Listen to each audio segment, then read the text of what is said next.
Hi everyone, Friday, May 30th, gorgeous day.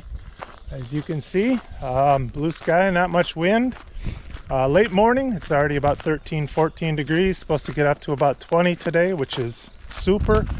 It also happens to be my mother's birthday. Happy birthday, Mom, who also recently became a great grandmother, so congratulations on that. And obviously congratulations to Cole and Anna on their new baby girl. This week's video, I want to talk about a few things. Of course, last weekend was Memorial Day in the US, which is not a holiday in Lithuania, obviously, but I did celebrate a little bit, so I'll talk a little bit about that. I do plan to talk a little bit about, well, the main segment will be what I'm calling the fox drama. We've had a lot of fox activity around the house lately. And very interesting thing happened this week. Again, I'll cover that later, but I do want to talk about the daylight hours or lack of darkness we get here in Lithuania this time of year. I've mentioned it in past videos, but I've got some more data to kind of support what I've been talking about. And obviously I'll give you guys a quick walk around of the garden and greenhouse just to show some of the progress we've made. But thanks again for clicking on the video. As always, I appreciate it, and more to come. So fox are quite common here in Lithuania. I see them all the time. Obviously, I catch them on the trail camera every once in a while. And this week's been particularly interesting, a lot more activity, and given the time of year, it's not unexpected to see some puppies. So that's kind of the segue into what's going to happen in the next few clips. So a week or so ago, I did unfortunately find a dead fox puppy outside my fence. As sad as that is, it's all part of nature. It is what it is. But the poor little thing, obviously suffered some kind of trauma. It looked like something had really kind of attacked it. Obviously, I'm not going to show a picture of it here, but you guys get the gist of it. But shortly after that, I started seeing a little more activity. I saw the mama fox, or the female, with two other puppies, and the mama and the one puppy had run one direction, and the other puppy had run a different direction, just on the other side of the house.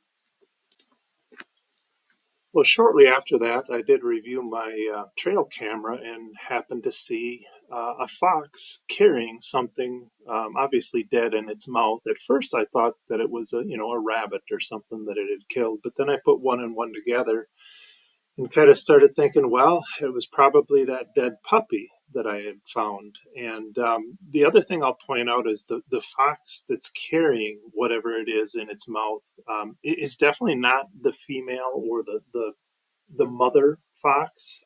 You can see this particular one has a very bushy tail.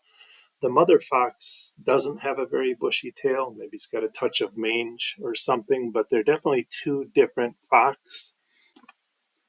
Well, for a couple days after that, I was seeing the one puppy that was separated from its mother, and I was starting to feel a little bit bad. Normally, I don't intervene in nature. I just let nature take its course, but I felt bad enough, so I did put out some food, and the little guy did find the food and eat, and, I'll cut to the chase. I think it's a happy ending. You'll see in the clips here, it looks like both puppies are still around, and the mama is with both of them. So I'll wrap that up.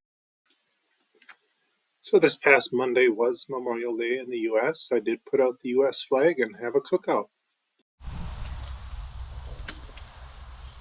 Memorial Day cookout: asparagus, zucchini, marinated pork chops, shoniness, which may not mean anything to Americans, but it's basically pork belly, kind of like bacon, and mushrooms on a stick.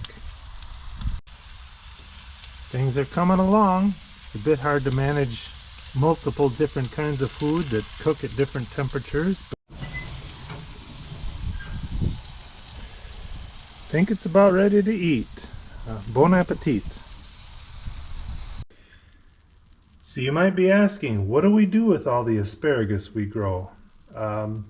You're looking at one of the things. This looks like a delicious asparagus with bacon wrapped around it in a nice crust. It's called a tart or a tort. Not sure what it's called, but we are not sick of asparagus yet. We've been eating a lot of it, and we don't get tired of it. So my neighbor was recently in Turkey on vacation, and he was nice enough to bring me back some Turkish beer. I'm about to give it a try. I'm sure it'll be tasty. And in the background, fresh rhubarb cake made by my wife from our rhubarb in the yard. First batch of radishes are excellent. Best flavor ever. And you might be surprised to learn that Mexican food, or Tex-Mex, is quite popular here in Lithuania. Here's awesome nachos that my wife made. And the weather this week was definitely improved compared to last week. We definitely warmed up. It's starting to feel a bit more summer-like. This little image here, the top half or top two lines are Lithuania for the week. In Celsius and Fahrenheit for my friends in America. The bottom half is Ladysmith, Wisconsin, or northern Wisconsin, in both Celsius and Fahrenheit. You can see temperatures at the beginning of the week are pretty similar between Lithuania and northern Wisconsin, but when you get towards the end of the week, definitely a lot warmer back in Wisconsin than here, but very nice week. And I've mentioned in past videos about the amount of daylight or lack of darkness that we have here in Lithuania during some of the summer months.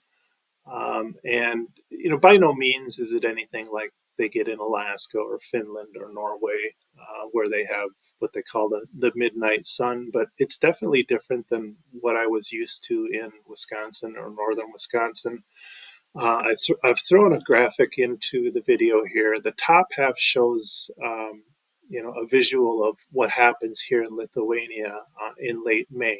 I don't remember the exact day, but this is showing 16 hours and 57 minutes from sunrise to sunset, which basically is 17 hours. The bottom portion is the same day, but in northern Wisconsin, 15 hours, 20 minutes. So Lithuania has well over an hour and a half more time of between sunrise and sunset, which in itself isn't a big deal. I mean, it's still a chunk of time, but as you probably know, it is light before sunrise and it stays light after sunset, at least, 40, 45 minutes. So where it says 5 o'clock sunrise, it's already light here, by, I'd say, shortly after 4, if not earlier. It's just that the sun hasn't, fully risen over the horizon. Same thing with the sunset. The sun does drop below the horizon at 10 p.m., but that doesn't mean it gets dark. It stays pretty light. In fact, last night I looked out the window. I happened to wake up about 11:30 p.m. and it was still light. I mean, absolutely light. The other thing to keep in mind is that when the sun does drop below the horizon here in Lithuania, it doesn't drop at very much of an angle. It just really never gets dark. Let's say in the month of June and July, we have a few hours of twilight, but again, I'm not a big fan. I kind of like the darkness. Obviously, in the wintertime, it's the complete opposite. It doesn't really get light here until after, let's say 9 a.m., and it's already getting dark shortly after 3. So take it for whatever it's worth, but it just shows the difference between Lithuania and northern Wisconsin. I'll wrap things up with the visual tour of the flower beds, garden, and greenhouse, and then I'll leave you with a few recent trail cam videos. Have a great week, everybody. Thanks again for clicking on the video.